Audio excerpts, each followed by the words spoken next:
Izin kami laporkan dalam poros Maros Pone, tepatnya di Desa Rotegadi.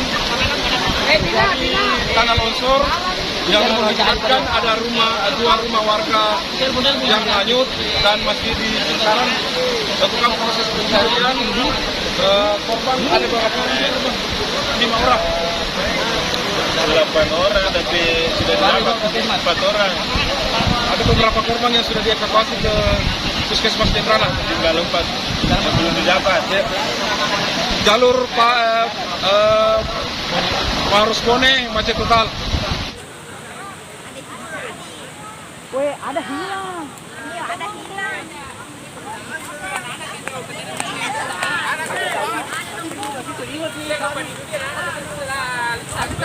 Ada yang tertimbun. Wih, ya Allah.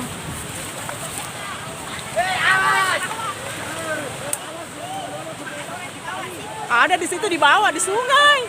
Ada di bawah. Bingung.